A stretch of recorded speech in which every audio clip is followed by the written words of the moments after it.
Assalamualaikum warahmatullahi wabarakatuh. Selamat sore Bu Hera dan teman-teman semua.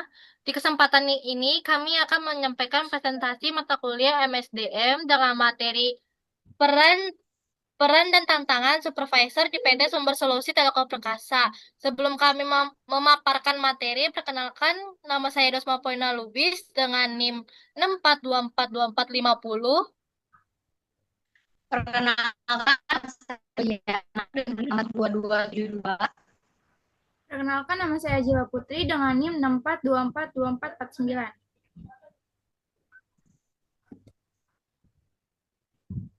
Oke, di sini saya ingin menjelaskan profil apa PT Sumber Solusi Telkom Perkasa. Profil PT STP ini berdiri sejak tanggal 3 September 2019, hadir sebagai salah satu perusahaan yang berfokus pada penyediaan layanan teknologi informasi dan telekomunikasi, khususnya dalam bidang pemasangan jaringan wireless, antena VSAT, serta instalasi dan pemeliharaan perangkat yang mendukung konektivitas seperti ATM dan jaringan internet.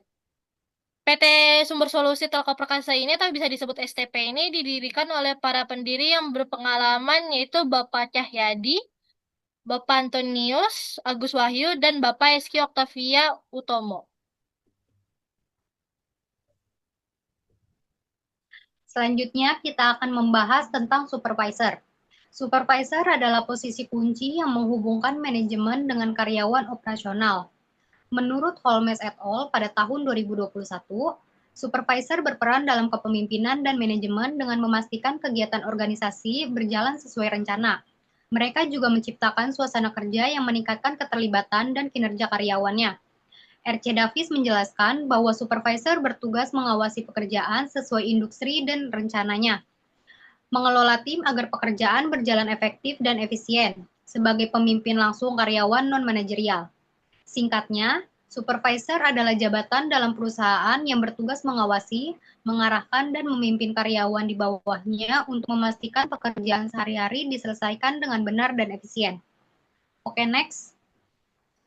Selanjutnya ada tugas supervisor. Di sini kita mengambil salah satu dari banyaknya tugas. Yang pertama itu ada tugas utama dari seorang supervisor adalah mengatur dan menjadwalkan standar operasional pekerja di perusahaan.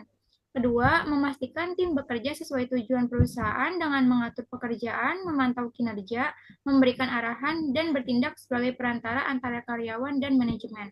Dan yang ketiga adalah memberikan perintah yang terarah dan memastikan semua orang memahami tugasnya.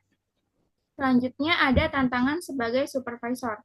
Tantangan utamanya adalah menghadapi karakteristik karyawan yang beragam, dan cara mengatasinya adalah dengan memahami perbedaan tersebut dan memberikan penjelasan yang jelas kepada setiap karyawan.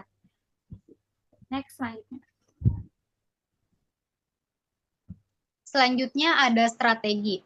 Gimana sih cara seorang supervisor menjaga komunikasi dengan anggota timnya? Dengan cara selalu menjaga komunikasi mengenai pekerjaan dan masalah yang dihadapi tim di lapangan. Mendengarkan pendapat anggota tim untuk menghindari kesalahpahaman dan melakukan koordinasi rutin agar kerjasama tim berjalan dengan baik. Next.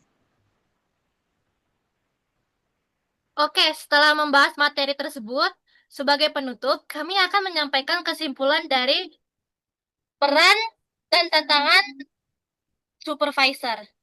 Kesimpulannya yaitu tugas utama seorang supervisor adalah mengatur dan menjadwalkan aktivitas operasional serta memastikan standar kerja diterapkan dengan konsisten untuk menjaga kelancaran proses kerja. Yang kedua, kesimpulannya, tantangan terbesar yang dihadapi supervisor adalah mengelola keberagaman karakteristik karyawan.